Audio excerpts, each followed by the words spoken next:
Nuestro invitado de hoy no tuvo que leer ni ver Los Santos Inocentes para hacerse una idea de lo que era el campo en España. Fue espantapájaros, campesino, albañil en Cataluña y siempre un luchador. Cristiano y revolucionario, tuvo sus primeros encontronazos con la Guardia Civil antes de que este presentador naciera. Hace unos meses fue elegido diputado. En otra vuelta de tuerca, Diego Cañamero.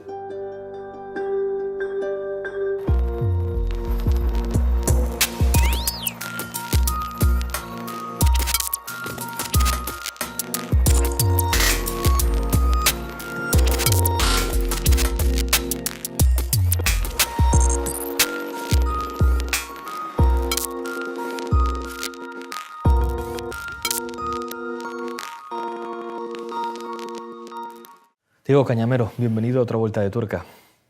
Muchas gracias, buenos días. En este programa siempre empezamos con la infancia. Naces en Campillo, en el año 56. ¿Cómo es tu primera infancia en aquel pueblo?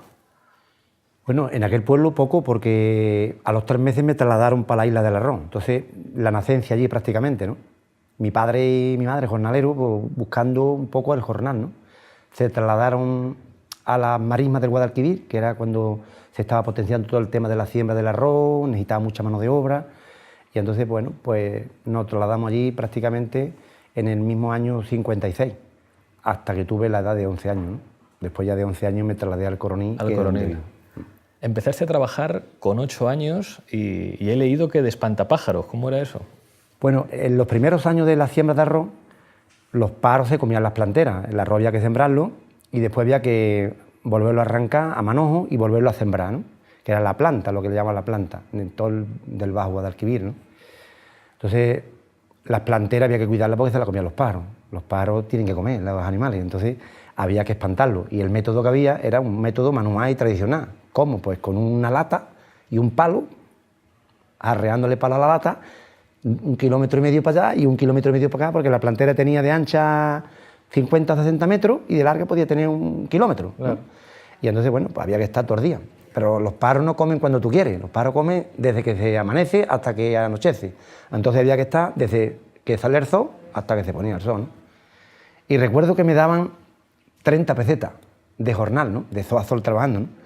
Y recuerdo perfectamente porque una cosa que yo siempre que cuando mi padre me dijo que si quería trabajar, para mí era lo más importante, porque era ser ya un hombre, ser grande, ser importante, trabajar y ganar un jornal para su casa, porque la mentalidad no es igual que ahora, ¿no? En la gente joven, cuando nacimos en esa época tan dura. Y me acuerdo que me llamó mi padre por la mañana. Bueno, aquella mañana mi padre no me llamó, efectivamente, estaba yo despierto. A las 5:30 de la mañana, yo compró mi madre unas alpargatillas de goma y bueno, me las puse porque no teníamos zapatos, en aquel tiempo no había zapatos ni nada. Y para ir a trabajar, pues me fui a trabajar. Aquel día llegué por la tarde contentísimo porque había ganado 30 pesetas y bueno, yo era importante. Al día siguiente, pues no me tuvo que llamar mi padre. Pero al que hizo 3 días ya no me quería levantar. De que estabas cansado, claro. Ya no me quería levantar, ya le dije yo a mi padre, papá, porque yo decía a mi padre, papá. Hoy se dice papá, pero bueno, papá en Andalucía es más fácil porque lo llamas a tu padre mejor. Mientras que tú lo llamas una vez, yo lo llamo 2 veces, ¿no? Claro. ¿No? Le decía, papá, ahí ya hay que levantarse todos los días, ya hay que ir a trabajar todos los días. Y dijo mi padre, ya, Diego, hay que ir todos los días. Ya hemos dado la palabra y tú estás trabajando y eso ya es todos los días, ¿no? Entonces yo recuerdo que yo me llevaba a las planteras de arroz mi estrella de cherry, mis pistolas guardadas, escondidas, y cuando a las 3 de la tarde, que yo sabía que el capataz se acostaba a dormir la siesta, pues me ponía a jugar en la plantera, claro, con mis cacharritos, con mis cosas, después los escondía, ¿me entiendes? Me ponía a pegar palos y a espantar los pájaros. Háblame de tu madre, de Joaquina, porque he leído que tenía mucho carácter y que de hecho os tuvisteis que ir al Coronil por un enfrentamiento que tuvo tu madre con un señorito. Bueno, mi madre era una persona muy reverde. Mi padre no tanto, porque en mi familia hubo mucho daño en la contienda de la dictadura, el levantamiento. Mataron, por la parte de mi padre, mataron a su padre, a un hermano con 18 años, a mis tías la metieron en la cárcel, a mi abuela la metieron también en la cárcel. Le pusieron el moñito de lacito rojo, le dieron aceite resino, la pusieron a barrer por las calles.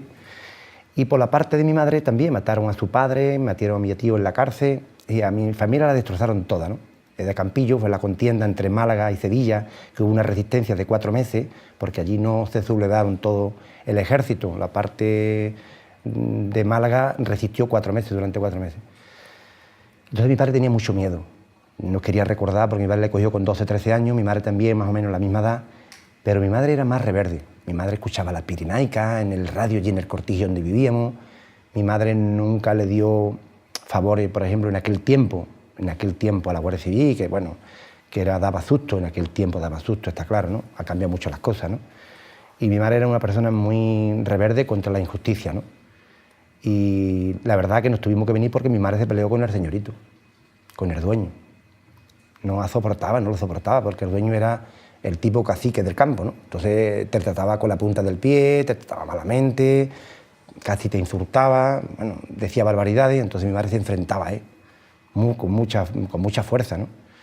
Y mi padre, que era una persona muy noble, un trabajador, una persona muy honesta, mi padre era guarda jurado, era mayoral de los toros bravos, donde llevaban las corridas a los distintos sitios, era un poco el encargado del cortijo, pero era un hombre que, claro, tenía una combinación con mi madre muy afectuosa, ¿no? Entonces no soportaba aquello, ¿no?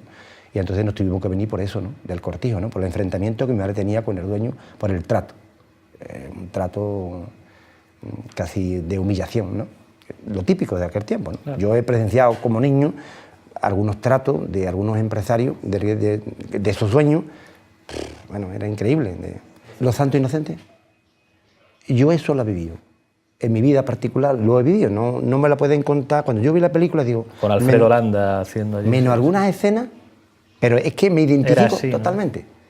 ¿No? De ir a recoger los paros a la señoritos. Yo he estado con 8 años, con 7 años, en enero, cogiéndole los paros a los señoritos, que ellos mataban.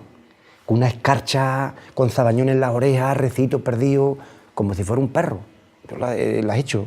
Y a lo mejor, cuando se ponía yo a comer, me ponía yo y otros chavales allí de la zona, que íbamos a recoger los paros, a 20 metros, viendo cómo comían, ¿no? Y ellos comiendo en una mesa y nosotros. Y estoy hablando de gente de toreros, estoy hablando de gente de famosos, en fin, yo conocía casi todo ese tipo de gente famosa que iban por allí en aquella parte, muchos toreros conocí yo en aquella época, ¿no? Entonces, claro, toda esa realidad lo viví yo. Mi madre era un poco, se peleaba. Entonces, aquella pelea, bueno, pues ya nos tuvimos que venir. Hay una anécdota tuya de la primera vez que conoces una playa, que además te enfadas con la hija de uno de los señoritos, que al principio erais amigos, pero he leído que en la playa te trata mal esa niña. Bueno, lo que pasa cuando yo vivía en el cortijo del señorito, pues la familia del señorito nada más que me tenía a mí y a mis hermanos. No había más nadie, nada más que 2 familias allí viviendo, ¿no? Entonces, claro, pues allí jugábamos y teníamos buenas relaciones, ¿no?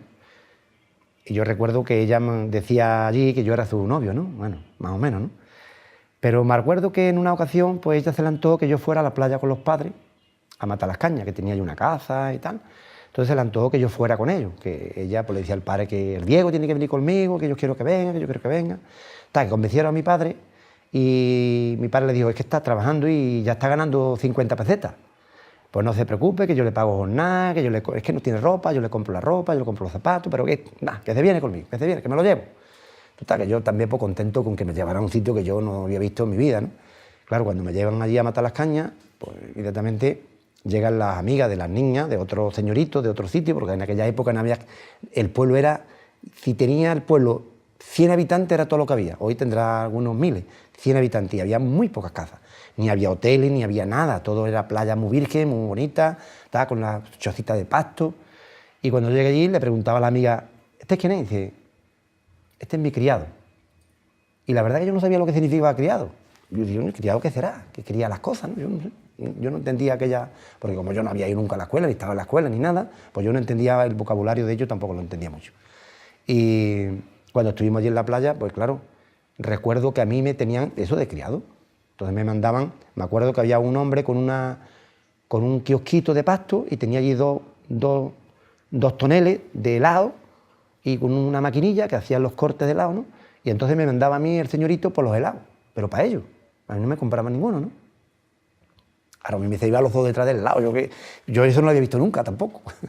Y recuerdo que una mujer estaba allí sentada en una butaca, allí a la vera del kiosco, con un estuche así grande, lo abrió y me dice, niño, me llamó, sacó 5 pesetas y me dice, toma, cómprate un helado. Yo creo que aquella mujer, que sería pudiente también, porque en aquella fecha irse a la playa, los trabajadores no podían irse, pero le estaba dando un poco de vergüenza y aquello era humillante que me mandara a mí por lado y no me comprara a mí al lado, ¿no? Y me dio un duro para que me comprara yo al lado, ¿no? Bueno, pues la verdad es que aquello lo viví yo en aquella... Cuando yo llegué a mi casa, pues le di a mi madre lo que me había pasado, ¿no? Me ha criado, ¿qué es lo que he criado? Y mi criado los que trabajan para los señoritos. Ah, yo trabajaba para los señoritos, a mí no me llevaban entonces como uno más, como ellos. Yo le dije, pues a mí me dije allí que yo era un criado. Entonces mi madre se puso por las nubes. ¿Criado tú? Me empezó a soltar historias. Y a vez cuando yo me acuerdo que me decía el señorito, Diego, búscame una herradura. Le dije a mi madre que la busque. Tú aquí en la casa, tú no busques nada. O Diego, ponte a barrer el patio, es un patio. Tú no barres nada, que lo barra él, o que lo barran ellos. Tú no tienes por qué barrar esquina. Así que mi madre era rebelde contra la injusticia, ¿no? Más que mi padre. Mi padre era más obediente y tal, pero bueno. Tuviste que emigrar a Cataluña, aunque estuviste muy poco tiempo, 3 meses, porque creo que tu padre murió y tuviste que volver. Pero ¿cómo fue tu experiencia de emigrante andaluz trabajando de albañil en Tarrasa, he leído? La educación de mi madre y de mi padre era un poco, bueno, mantener la familia, ¿no? Entonces, una educación de mantenimiento. Nosotros cuando nos poníamos grandes teníamos que aportar para la familia, ¿no? Éramos 11 hermanos y, claro, una familia numerosa. Mi padre estaba enfermo y no teníamos dinero. Y yo tenía que ser la persona que metiera dinero en mi casa, ¿no? Porque los hermanos míos mayores se habían casado. Yo quedé con 7 hermanos pequeños míos, yo tenía 16 años, 17 cuando me fui a Tarrasa, que incluso falsificamos el carnet de identidad para poder tener 18 años para poder trabajar, porque le hicimos una copia al carnet farsa con un número distinto para que yo, en vez de nacer en el 56, pues yo puse que nacer en el 54. Y entonces me puse a trabajar allí, como allí antes no te daban de harta ni te daban nada. Pues la verdad que estuve trabajando 3 meses y todo el trabajo era por cuenta. Y yo le mandaba a mi madre un sobre toda la semana con 4.000 pesetas o 5.000 pesetas lo que ganaba, ¿no? Para mi familia, ¿no? Y yo le decía, me acuerdo que yo le decía al encargado que me pusiera a trabajar donde fuera, a trabajar, a ganar dinero. Joder, usted me pone donde quiera, pero por cuenta, por hora, pero yo quiero ganar dinero para mi familia, tengo una familia muy grande y necesito ganar dinero. Y el hombre no se portó mal en ese sentido, ¿no? Que todos los trabajos por cuenta me lo daba, cualquier cosa de hora que había que echar me lo daba, en fin, y yo ganaba un dinerito. Estaba allí con una tía mía y ahorraba dinero y se lo mandaba a mi madre. Pero mi padre se puso malo ya de muerte, murió, mi padre murió con 49 años, murió mi padre, y entonces me hice cargo de toda mi familia. Yo tenía 16, 17 años, la que viene detrás mía le llevo yo 5 años, y todos eran chiquitillos, ¿no? Eran niños. Todos chiquitillos, ¿no? Y entonces, bueno, pues yo tenía que buscarle el pan, me iba a rebuscar de día, me iba a trabajar, bueno, yo me acuerdo que en la aceituna, en la época de la aceituna, me iba a trabajar a un molino, cogía el turno de noche, para de día meter otro jornal en mi casa rebuscando. Que recuerdo que me cogieron a la vera Montellano, un guardia civil, me pegó una hostia, me quitó la aceituna, que todavía tengo el oído, lo tengo roto. De aquella hostia. De aquella hostia, me reventó el tímpano del oído. ¿Ese fue el primer encuentro con la Guardia Civil? Ese fue en el año 73, año 73. Ese fue el recibimiento de, bueno, era un hombre, le decía el cabo, me acuerdo que le decía el cabo de Montellano, un hombre analfabeto, que decía una frase, me decía, yo no sabía de nada, yo no tenía ni idea de nada, ¿no? Y me decía, porque ustedes los políticos, porque ustedes los revolucionarios, los comunistas, y comunistas, nada, yo estoy rebuscando aceitunas. Sí, no, porque en el Coroní me he enterado que no sé qué, que hay, que para arriba. Entonces yo lo que tengo una familia muy grande, tú lo que estás robando todos los días, digo, pregunto usted en el molino de aceite del olivar, que yo trabajo de noche ahí en ese turno, yo vengo de día a ganarme una por la aceituna, ¿no? Bueno, la historia. Me mandaron al Coroní porque vino la Guardia Civil del Coroní, me trasladaron al Coroní a mi cuartel y yo tenía el pelillo largo en aquella época, todo el mundo lo tenía largo, pues yo también lo tenía largo, ¿no? El pelo, ¿no? Y entonces me dice, bueno, pues venga, llégate y te pela, cuando vengas pelado te presentan en el cuartel. Me tuve que pelar, bueno, la injusticia de toda la historia, ¿no? Y entonces, bueno, pues yo con mi familia, con los 7 hermanos, pues eso, lo que intentaba por todos los medios cuidarlo, ¿no? Y incluso me casé pronto porque se quedó mi compañera embarazada y tal, y me quedé en mi casa cuidando a mi hermano. ¿Cómo empieza tu militancia política? Porque tú empiezas en el Partido del Trabajo. Yo empecé prácticamente una vez que yo llego de Barcelona con mi padre, años 74, 75, empezamos los chavales del pueblo a discutir de política, ¿no? Con los estudiantes. Estaban estudiando en Morón, estaban estudiando en Sevilla. Lo que se hablaba en la universidad o se discutía, pues ellos, pues claro, pues traía un poquito de más interés y nos hablábamos de política, hablábamos de cosas.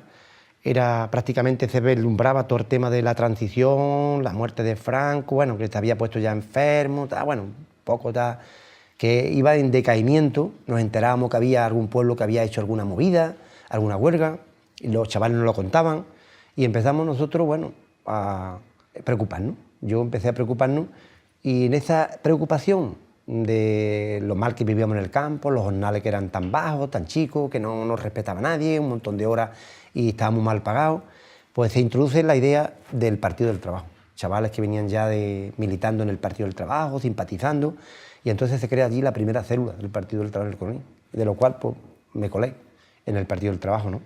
Y nos colamos. Arrendamos un sitio, una casita, que decíamos que íbamos a sacarnos el certificado de estudios primarios, y allí hablamos de política, hablamos de cosas. Bueno, pues nos interesamos de toda la historia, ¿no? A partir de ahí empezamos, pero yo siempre me dediqué más al tema sindical, al tema de los En el jornaleros. año 76 fundáis el Sindicato de Obreros del Campo. Las comisiones de jornaleros las formamos en el año 75, a finales de 74, 75, comisiones de jornaleros en los pueblos, y en el año 76 yo participo en la construcción del sindicato, que por cierto no fui a Antequera ese día y me dio mucho cabreo, porque me quedé esperando en un bar a un compañero que me tenía que recoger. Y no me recogió, me dejó allí en el bar esperando, no sé, me acuerdo de llamar bar Ladrillo.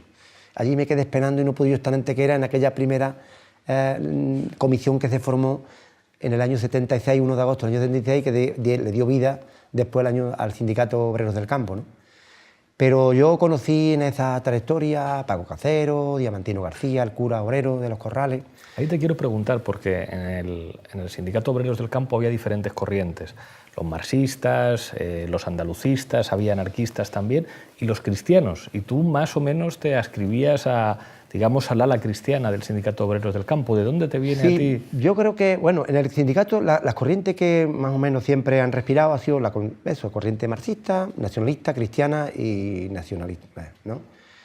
De Diamantino, del cura. El cura penetró con nosotros con mucha fuerza. La cultura cristiana y la cultura anarquista en Andalucía ha tenido mucho peso, para mí. Y la cultura esa del hombre nuevo, la mujer nueva, el tener una vida sana, el discutir y poner siempre en valor las ideas, la bondad, la solidaridad, todas esas cosas ha penetrado fuertemente en el sindicato y en mí personalmente, ¿no? Diamantino fue una persona muy... Por decir algo de Diamantino, yo creo que el personaje más importante que yo he podido conocer y al mismo tiempo que yo he podido leer como persona. Es un cura, pero yo creo que, la verdad, con una profundidad enorme de bondad, solidaridad, de no querer, de ser una persona no humilde, de no querer protagonismo ninguno, está siempre por detrás, en fin, es una persona increíble. Entonces, él penetró con mucha fuerza. Eso de los primeros en el sacrificio, últimos en el beneficio, sí, la política como una devoción, no como una profesión, todas esas cosas eran cosas suyas, ¿no? Que nosotros éramos zagales jóvenes y penetró con mucha fuerza en nosotros, ¿no? Diamantino ha sido un tío para mí de lo más importante que yo he conocido. En el año 87 llegas a la alcaldía del Coronil. Digamos, ¿qué experiencia recuerdas de aquello? A mí una cosa que me contaste un día que estuvimos comiendo era la política de vivienda que hicisteis, que eso es algo que sorprende. Yo llegué en el año 87, que fue porque se dio una situación, claro, los nuestros tenían 2 concejales y los contrincantes tenían 9. Entonces, claro, presentarse 9 a 2 y bueno, y lo que hicimos fue empatar a votos. Hubo que sortear al alcalde y sortear el concejal en una urna, porque empatamos a votos. Eso fue una cosa única en España, ¿no? Le tocó el alcalde a ellos, a los contrincantes políticos, y a nosotros, pues, le tocó la alcaldía, a nosotros nos tocó el concejal. Nosotros con 6 y ellos con 5. Entonces no podían gobernar. Fue una contradicción de la ley que no había previsto esa realidad. En caso de empate, si a mí me toca el concejal, se rompe el voto. Pues no, dijeron, al no romper el voto, hay que sortear también el alcalde. Bueno, el alcalde no podía gobernar y a los 3 o 4 meses dimitió y yo entré en la alcaldía, ¿no? El año 87, en septiembre del año 87, entré en la alcaldía del Coronil. Yo combinaba secretario general del SOC y la alcaldía. Entonces yo era responsable del SOC, la alcaldía y me iba a trabajar campo. Las 3 cosas combinadas, claro. Que yo era un poco complicado para mí, ¿no? Para poder llevar todas las actividades y eso. Pero la política de vivienda para nosotros, para mí era clave. Es decir, yo tenía claro que cuando entré al ayuntamiento, que el ayuntamiento era un instrumento para defender causas justas. Es decir, yo no estoy en el ayuntamiento para arreglar farolas, ni para tapar baches, que también habrá que taparlo y arreglar farolas. Pero yo creía que el ayuntamiento era un instrumento para mejorar la vida de la gente, de la sociedad en su conjunto. ¿Dónde tenía que atender primero? Los más necesitados, ¿no? Entonces, vivienda. No había vivienda, digo, política de vivienda. ¿Cómo podemos hacer vivienda? Pues abaratando el precio del suelo, ¿no? ¿Cómo compraba? El precio rústico.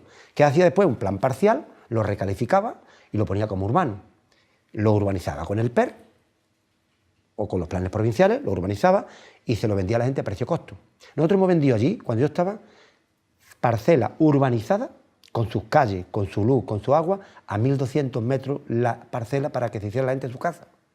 Entonces, la política de vivienda, después otras políticas de autoconstrucción, donde se recibe un préstamo de la Junta, la gente trabaja en su propia vivienda, se la van construyendo ellos mismos y al final pues paga una renta, ese préstamo lo paga en 20, en 30 años. ¿Cuánto tienen que pagar? 40 euros al mes, máximo, 40 euros al mes, de renta y venta. Régimen de alquiler, hay régimen de alquiler, hicimos también promociones de vivienda, muchas viviendas. El que menos paga 15 euros y el que más paga 38 euros, régimen de alquiler. ¿Por qué? Porque había que fijar la población, un pueblo de secano, porque había que hacer que la juventud se quedara y había que construir su pueblo y había que luchar realmente por los intereses del pueblo y de los intereses de la ciudadanía en general. Entonces la vivienda era una política que yo empleaba.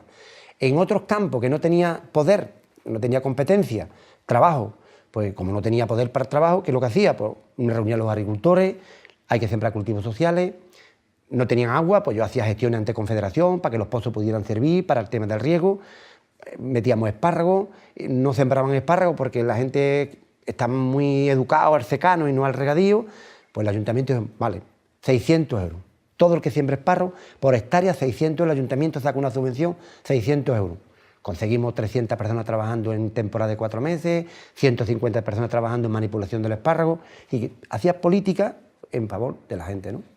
Y después, bueno, otras cosas que residencia de ancianos, nosotros tenemos una residencia de ancianos que no quiero exagerar, pero puede ser una de las mejores residencias de España, ¿eh? 2.700 metros cuadrados, planta baja, apartamento para que el matrimonio se pudiera ir a vivir, su televisor, su camita, su cuarto baño, todo, ¿no? Donde ahora mismo tenemos fijo trabajando 18 personas en esa residencia de ancianos. No hay déficit, no hay nada. Totalmente se paga con las pensiones de los abuelos y con un acuerdo que hay con la Junta, que hice con la Junta, una especie de concierto con la Junta de Andalucía para mantener esa residencia de ancianos, ¿no? Bueno, allí ha pasado todos los alcaldes de la zona, de Andalucía, viendo aquella experiencia piloto que pusimos en marcha, ¿no? O, por ejemplo, la reforma agraria en miniatura. Yo no tengo tierra, no podemos dar, pero a toda la gente le dimos huertos sociales. ¿Para qué? Para que la gente no estuviera todos los días en la puerta del médico pidiendo recetas, ni pastillas, ni medicamentos, ¿no? Entonces, le dimos a cada uno 120 metros cuadrados, con su agua en la puerta, con su taquilla para que metieran sus semillas, sus soletas, y el camión de estiércol para que pudieran sembrar, todo vallado, para que pudieran sembrar. Y dimos huertos a todos los mayores de 60 años, para que se fueran allí a trabajar, a producir. La única condición, que tenía que ser ecológico. La segunda condición, que no se podía vender nada, para no hacer competencia con las tiendas ni con los sitios, ¿no? Bueno, pues políticas como esa, ¿no? O como el Día Medio Ambiente, ¿no? Digo, bueno, pues hay que quitar las motocicletas de las calles durante el verano, que da mucho ruido, que molesta a los vecinos, que están en las puertas, y pusimos en marcha un plan y compramos 200 bicicletas y se las entregamos a todos los chavales para que los motocicletas lo metieran en la cochera municipal durante 2 meses. Y fueran en bicicleta en vez de moto. Y fueran en bicicleta, y el que hiciera el programa completo, la bicicleta era suya. No era prestada, era suya, se la regalábamos, ¿no? Bueno, cosas así que tú no puedes, a lo mejor las competencias que tenía, ¿no? O la participación ciudadana. Nuestras delegaciones eran todas abiertas. El concejal tenía un voto en esa comisión. ¿Cuánto hay en la comisión de cultura? 20, un voto tiene. ¿Cuánto hay en la comisión de fiestas? 25, un voto tiene. O sea, hay que convencer de las fiestas, de tu programa, de tu dinero, de lo que tienes en esa comisión. Todas las delegaciones bien. El juez de paz eligió en un referéndum, el ceporturero eligió en un referéndum, el escudo de la bandera eligió en un referéndum. No se podía meter la mano para contratar a nadie. Todas las listas públicas abiertas. El alcalde no puede contratar absolutamente a nadie. Todo está en listas. Y en el PER, las listas las pusimos en los bares, en las tiendas y en el tablón municipal, para que todo el mundo viera su número y su nombre cuando le tocaba a trabajar. Para que el alcalde no dijera, pues está trabajando fulano y está por delante mío, está por detrás, ¿no? Que la gente misma se vigilaba. Bueno, un ayuntamiento de esas características, ¿no? Y luego hicisteis también política internacional, o sea, política de solidaridad con el Sáhara, política contra la guerra de Irak, de Yugoslavia. Nosotros siempre hemos tenido un proyecto, había un terremoto o cualquier cosa, un desastre natural en el mundo, siempre solidario. nos hermanamos con un pueblo cubano, nos hermanamos, nos hermanamos también con los niños saharauis que vienen todos los veranos, que aún tienen. Yo todos los años traigo niñas, llevo 20 años trayendo niñas saharauis, niños saharauis, el que me toca, pues me lo dan y se quedan hasta que se ponen grandes y después ya me entra otro y siempre, ¿no? Y solidario con todo el proyecto. Incluso hacíamos pleno de los niños, el día, creo que era el día noviembre, creo que era el Día Internacional del Niño, donde el colegio, los niños elegían su candidatura municipal, su alcalde, y ese día lo sentábamos en el ayuntamiento y decidían dónde iba el dinero, solidario. Ellos decidían dónde se mandaba. Y después el pleno del ayuntamiento se reunía después y hacía valer el acuerdo de los niños, para que fuera legal, ¿no? Los niños han decidido, los 12 niños, los 13 niños eran 13 concejales, eran 12 concejales y el alcalde. Y ellos decidían a su alcaldesa, a su alcalde, y los concejales los elegían en el colegio. Y ellos decidían el dinero dónde iba. En fin, cosas como esas, un poco educativas, cultural, bonitas, ¿no? Bueno, y después yo dimití con mayoría absoluta, ¿eh? Yo dimití que tenía 8 concejales con 1.830 votos. Recuerdo perfectamente, 1.830 votos fueron los últimos resultados donde yo me presenté a las elecciones y me dediqué a la vida sindical, que es lo que, bueno, porque me lo pidieron muchos compañeros y la verdad que yo me siento más realizable en lo diario, en lo concreto, en el Tajo, con los trabajadores, con los sitios, me siento mucho más realizable, ¿no? En el año 2007 montáis el Sindicato Andaluz de Trabajadores, que tenéis récord de represión, es decir, sois casi el sindicato más reprimido de Europa. ¿Cómo se sobrevive con tanta presión? Nosotros el SOC ha sido un sindicato muy a pie de tajo, acción directa, nunca nos hemos presentado a las elecciones, somos sindicatos mayoritarios en el medio rural, en Andalucía, pero claro, eso tiene también un coste, el coste de la represión, ¿no? No solamente desde que montamos el SAC en el año 2007, que sí se acentuó mucho más, porque a nosotros, en cierta manera, nos toleraban ya como diciendo, bueno, estos son los jornaleros, hay que soportarlo, hay que aguantarlo, y por lo tanto, incluso tenía buenas relaciones con nosotros, el gobierno andaluz, había tenido buenas relaciones, para cursos de formación, para algunos programas de inmigración, sí, nosotros hemos tenido un buen trato con el gobierno andaluz. Pero recuerdo perfectamente que desde el momento que montamos el SAC ya no nos toleran tanto, porque claro, ya abríamos las puertas a la industria, a los servicios, a todos los lugares, y ya no nos veían, porque era una competencia con otros sindicatos, porque le estábamos quitando fuerza, y entonces, claro, empieza una represión brutal contra nosotros. Nosotros siempre hemos sido un sindicato totalmente pacífico. Creo profundamente en el pacifismo. Bueno, pues nada, nosotros vamos a pasar pacíficamente para adentro, nosotros siempre. No lo vamos a facilitar. ¡Contra el paro! ¡Lucha obrera! ¡Reforma agraria! La realidad económica lo exige, que los trabajadores y los ciudadanos tenemos derecho a vivir con dignidad y con justicia. Y por eso vamos a acampar aquí y vamos a intentar por todos los medios hacer este verano esta resistencia pacífica aquí en el cortijo, en este cortijo emblemático que debe de pasar inmediatamente a manos del pueblo. A mí nadie me habrá podido nunca situar en ningún sitio violento en mi vida. Yo no me he peleado ni cuando era chico con nadie, creo recordar, nunca. Yo soy una persona totalmente muy pacífico en todo, siempre, buscando siempre la tolerancia, buscando siempre la unidad, buscando siempre el consenso, siempre, toda mi vida. Nosotros, tanto Diamantino como yo y como otros, como Sánchez Gordillo incluso, con todo, hemos dirigido que nuestra acción es totalmente pacífica. Directa, pacífica, con riesgo, por supuesto. Ocupar un aeropuerto, un riesgo. Ocupar una vía férrea, un riesgo, pero siempre pacíficamente. Y siempre hemos negociado con la Guardia Civil, con la policía, siempre. Porque nosotros sabíamos hasta dónde podíamos llegar y dónde teníamos que dar marcha atrás, siempre. Incluso nunca hemos tenido enfrentamiento con la Guardia Civil, con la policía, nunca. Nos han pegado un par de veces o 3, pero nosotros nunca nos hemos rebelado contra ellos, nunca. Y además le decimos, el que esté en nuestra organización, si le pega un palo, que se aguante. Y si lo detienen, que se aguante. Y eso es lo que hay. Si el que quiere, que no, pues que no esté con nosotros, ¿no? En esta organización. Eso es normas del Congreso, normas de la Asamblea, normas de todas las directrices del sindicato, ¿no? Pero claro, no nos han metido en la cárcel hasta ahora, que tenemos a Andrés Badu en la cárcel. Pero de aquí para atrás nos han ido castigando con las multas. Multas a todos los niveles, juicio y multa y desprestigio público. Siempre nos han intentado vincular a violencia, nos han intentado vincular a las ocupaciones, al robo de los supermercados, intentando desprestigiar nuestro movimiento. Pero claro, nuestro movimiento siempre ha sido pacífico, siempre. Y claro, las multas han llegado. Multas... Yo creo que en el último año, 2 o 3 años, hemos tenido que pagar más de 200.000 euros de multa, ¿no? Un sindicato como el nuestro, modesto, que se mantiene de sus cuotas, se mantiene de sus esfuerzos, de las casetas de feria, de los domingos rojos, de las rifas, de todo lo que hacemos, pues esas multas nos están dando, bueno, nos están intentando destruir el sindicato con las multas, ¿no? Multa por todo. Sí, Pablo, nos han multado hasta por no hacer una manifestación, por pedirla y no hacerla. Si pedimos una manifestación, no la hicimos, por no comunicarlo, multados. Y por todo nos multan, ¿no? Entonces, claro, por un piquete, por el coche, si te conocen el coche, te paran en la carretera y te buscan todo lo que pueda y te multan por la matrícula que está sucia, por lo que sea, te multan de todo, ¿no? Entonces, claro, estamos soportando una represión brutal. Lo que pasa es que ya han dado un paso más, pero claro, la lucha que nosotros hemos liderado en Andalucía son luchas que entusiasmaron en muchos lugares de España, ¿no? En el Estado, ¿no?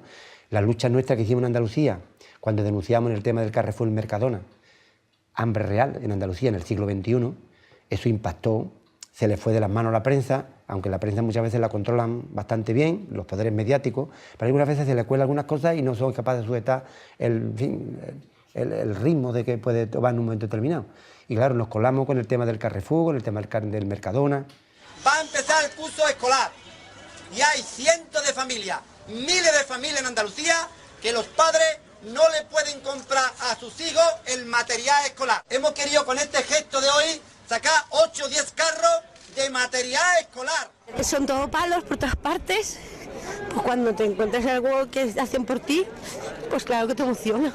Pues muy bien, porque mi madre no podía comprármelo todo. Algunos no podía comprar y porque no tenía dinero y esas cosas. No tienen trabajo, no tienen vivienda y nos parecía que era un buen lugar para entregar eso, ¿no? También para denunciar esta situación económica. Cuando nosotros decimos que hay 2 millones de pobres, aquí están. Hicimos las marchas Andalucía en pie en Andalucía y después nos pusimos a trabajar con todas las organizaciones para hacer una gran movilización social aquí en Madrid, que por cierto filtraría lo que fuera y nos la liaron con el tema del enfrentamiento que hubo allí para despreciar toda nuestra lucha, ¿no? Pero claro, ellos dijeron esto es peligroso, estos son peligrosos, entonces hay que seguir con la represión. Y entonces Andrés Bódalo forma parte de eso. Andrés Bódalo está en la cárcel, forma parte de eso. Mira, Andrés Bódalo, para que la opinión pública que nos escuche, él no participó en eso que se le acusa de la huelga general del 2002, que dice que fue violento con una heladería o con una mujer. Todo eso es falso. Él aceptó porque no fueran compañeros de la cárcel. Él firmó en el juicio, sin llegar a celebrar el juicio, una persona que no había participado en nada. Él, por solidaridad con sus compañeros que le pedían 3 años, aceptó 2 años de cárcel. No se celebró el juicio. Y en el juicio siguiente de Andrés, por el conflicto de Joda, que tampoco hubo ningún conflicto, ni él fue agresivo con nadie, él en todo caso paró a la gente, que había allí un rifirrafi, él paró a la gente, él, claro, le piden 1 año y medio, pero claro, le pide 1 año y medio porque él ya había firmado un juicio anterior de 2 años que él no participó.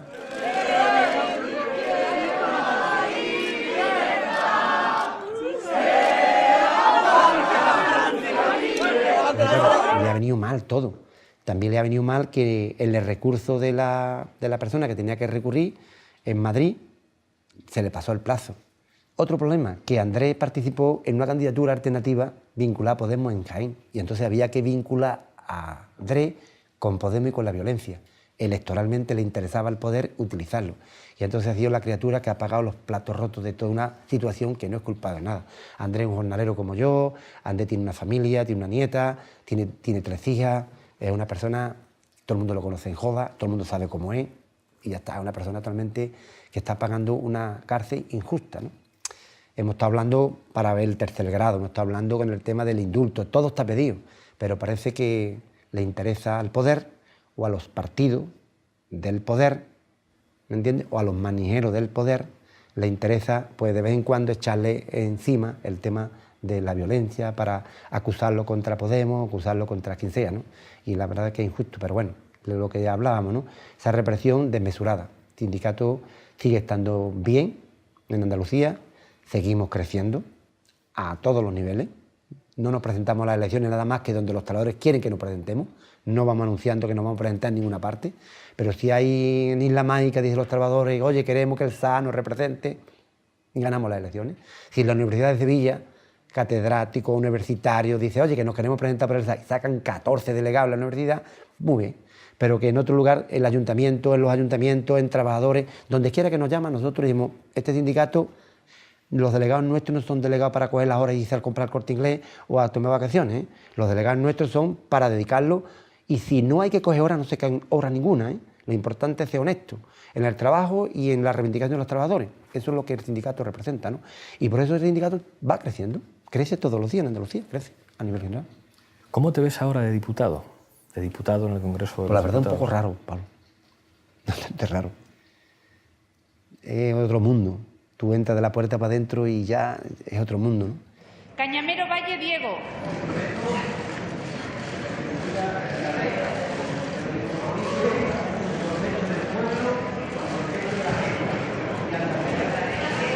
Yo creo que a todo hay que ponerle el rostro humano, ¿no? Que nos falta mucho eso, ¿no? Porque detrás de una familia hay un problema, detrás de un parado hay un drama, y detrás de una familia sin casa hay otro drama. Y yo creo que estamos desclasando mucho a los políticos del pueblo, de la realidad, de lo que pasa en la calle, de lo que sufre la gente, ¿no? Y por eso yo intento siempre, con mis errores, con mis aciertos, intento siempre no desvincularme de esa realidad en todo, ¿no? Yo no quiero ser distinto al pueblo, porque esta cosa soy pueblo, todos somos pueblo, pero yo quiero vivir con el pueblo, ya está, eso es mi única, ¿no? Y yo veo el tema de mi responsabilidad, la verdad lo tengo que decir, y es porque Andrés tenía que haber sido nuestro diputado, era de Jaén, yo no soy de Jaén, aunque yo soy de Andalucía, o yo me considero un ciudadano del mundo, yo creo, tengo un sentimiento bastante andaluz, porque la verdad que mi tierra sufre las consecuencias, tenemos 10 puntos por encima que el resto de España en el tema de paro, somos los últimos, somos los primeros en fracaso escolar, en fin, es un desastre de inmigración, está migrando la gente más joven y con más formación, se nos están yendo, antes se iba la gente con las maletas de madera o de cartón para aquí, para el norte, y ahora se nos van la gente con la mochila, con sus estudios y con su carrera, y se nos van a otros lugares, que es una pena, ¿no? Y de Andalucía mucha gente, ¿no? Entonces me duele mi pueblo, pero sobre todo yo creo que el cambio de yo ser diputado o no diputado, pues yo intento ser un poco eso, acercarme al pueblo, ¿no? Y yo creo que si queremos cambiar cosas, tú tienes que contar con la gente al fin del mundo, sin la gente a ninguna parte. Y tenemos que ser capaces de enamorar con nuestro discurso a la gente y con nuestra práctica. Y si queremos cambiar el mundo, también tenemos que cambiar nosotros con nuestro comportamiento, porque si en el fondo eres un egoísta o buscas privilegios o buscas otra cosa, por mucho que tú hables, por mucho que tú digas, no eres capaz realmente de tener la gente contigo de corazón y con el alma, ¿no? Y yo intento eso, con mis defectos y con mis errores, ¿no? Pero yo creo que, bueno, también es necesario que esta fuerza política, que es Podemos, creo que es muy interesante que estemos representados la sociedad civil, los sectores que queremos cambiar. Y igual puede haber un jornalero, que puede haber un catedrático, o puede haber una persona que sea juez, o puede haber una persona que sea... A mí me parece bien que Podemos represente todo eso. Lo que sí es verdad que tenemos que tener claro ante la sociedad qué es lo que queremos. Nosotros queremos una sociedad justa, de justicia. Porque decía Diamantino el cura, dice, Diego, entre personas buenas, todo el mundo puede ser bueno. Quien no te eche una mano, aunque tenga una ideología rara, está en la carretera caído y te recorre y te lleva al hospital, o te lleva, o yo qué sé, te puede prestar dinero en un momento determinado, te puede socorrer, te cae un pozo y te saca, y personas buenas y todo el mundo. La diferencia entre ser una persona buena es ser justo. Tú puedes ser bueno con tu familia, con un amigo, pero después te portas mal con la sociedad, porque eres egoísta, o porque tiene un momento determinado, o los quiere todo para ti, o te da lo mismo el que sufra. El tema es de justicia. Y yo creo que tenemos que buscar que Podemos sea eso, sea la organización de la justicia social, que representa a la sociedad en su conjunto, y que realmente nos apartemos de los viejos partidos que se han deteriorado, porque el sistema inteligentemente lo pudre todo, tiene mucho poder, lo pudre todo, ¿no? Entonces hay que apartarse de eso y siempre mirar cada uno todas las mañanas cuando te levantas, pues preguntarte, ¿de verdad estoy siendo honesto? ¿O de verdad estoy con el pueblo, estoy con la gente, sigo siendo el mismo? No quiero buscar otra cosa. Por eso yo cuando he llegado aquí, yo no quiero ser distinto a un jornalero, Pablo, de verdad que no quiero ser distinto, y yo creo que tú tampoco a tu profesión, no tenemos que ser distintos, ¿no? O que es médico, o el que es lo que sea, ¿no? Y yo digo, bueno, yo quiero ser jornalero, ¿no? No, digo, el mismo trato. porque por mucho que yo diga que represento a los jornaleros, que no lo he representado nunca, simplemente he hablado a la mejor, porque la palabra representatividad hay que entrecomillarlo. Yo intento defender esa clase donde yo me he criado, que son los jornaleros, con más aciertos, con más errores. Pero si yo digo que hablo en su nombre o intento hablar en nombre de los jornaleros, tengo que vivir como ellos. Pues yo en el fondo, si no vivo como ellos, puedo hablar, pero no lo represento. No es lo mismo, ¿no? Entonces, yo creo que es muy importante que ahora el tema de ser diputado, coyunturalmente, porque esto es una profesión, aquí estamos de coyuntura, muchas veces digo yo, las monjas que estaban en mi pueblo, me cago en 10, estos sí que eran comunistas, no piden nada. O cristianas, de verdad, ¿no? No piden nada. Trabajan por nuestros abuelos y yo las quería un montonazo. Y además ellas me quieren a mí un montonazo, está claro. Yo tengo una combinación con ella porque o la persona que se va, no sé, el misionero que se va a África con su idea a socorrer, yo qué sé, a tratar las enfermedades y no piden nada. Digo, bueno, la política tenía que ser eso, ¿no? Tú estás para servir al pueblo, para servir a la gente, ¿no? Pero no. Lo que pasa es que muchos políticos se han convertido en esta es la política para utilizar la política a sus privilegios. Y eso es lo que tenemos que cortar. Muchas veces ha criticado lo de las puertas giratorias, no solamente puertas giratorias, es que es todo. Es que los políticos tienen un montón de privilegios. Los políticos, digo, que gobiernan, tienen un montón de privilegios y hay que cortar eso. Lo mismo que, por ejemplo, los albañiles tienen un convenio, dice convenio de la construcción, convenio de la agricultura, convenio de los funcionarios. Pues un convenio, porque tiene que ganar 20.000 euros o 30.000 euros, porque tiene que ganar tanto dinero. Convenio. Los alcaldes también, sus convenios, porque un alcalde de un pueblo de 3.000 habitantes, porque esté en la costa, tiene que ganar 5 o 6.000 euros. O un concejal de obra o un concejal de fiesta gana más que un médico que se harta a trabajar todos los días la criatura, o una persona que se apega una pechada de sacar su carrera y está por 800 euros. Todo eso había que limitarlo, porque eso es dignificar la vida política, es hacer que tanto la gente confíe en los políticos, confíe en los proyectos, confíe en todo. ¿Para qué? Para que eso no sea un privilegio. ¿Qué es lo que se utiliza normalmente los partidos políticos tradicionales o los que han estado gobernando? Utilizan la política y las instituciones como su fábrica. Yo estoy aquí como hacía Gil cuando fue a Marbella. Yo voy a Marbella, pero yo quiero que Marbella sea mía, ¿no? Yo contrato con el Atlético de Madrid, o contrato por aquí, o contrato por allí, o lo doy por aquí, o vendo por aquí, me llevo los maletines. Esto es mi fábrica. Entonces, no es tu fábrica. Es la institución del pueblo, es una administración pública y tú tienes que ser decente y eso tiene que estar regulado, todo regulado. Yo creo que eso tiene que estar así, porque si no al final convertimos la política. Y una cosa muy importante, bajo mi punto de vista, es que, de verdad, si tú no tienes la ética inculcada por dentro, hasta el tuétano, el sistema te corroe. Es muy importante que nosotros seamos éticos en la política. Podemos cometer todos los errores del mundo, pero si tú marcas esa diferencia, algún día la gente entenderá que eso es correcto y hay que convertir una sociedad con esos valores. Si tú lo ves difícil y lo ves complicado y te desvías, la verdad le está haciendo mucho daño. Dice, bueno, pero es que esto es muy difícil conseguirlo. Ya lo conseguiremos. Alguna vez. No importa los años que tardemos, pero no te desvíes. Tú coges esa carretera de la decencia, de la honradez, de la honestidad, de la transparencia, del compromiso. Tú coges esa carretera y lo defiendes con honestidad, sabiendo lo difícil que es la política y los encajes que hay que hacer muchas veces. Pero eso es muy importante. Si no lo conseguimos, mañana.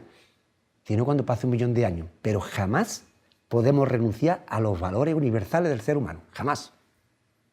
En la vida. Estamos llegando al final, Diego. Nos queda el cuestionario y la rueda de reconocimiento. En el cuestionario te quiero preguntar así muy rápido 3 cosas. La primera, ¿quién ha sido un referente para ti, un maestro? Yo, referente para mí, Diamantino García, el cura. Hay varios referentes. A mí, Diamantino, políticamente, Julio Anguita.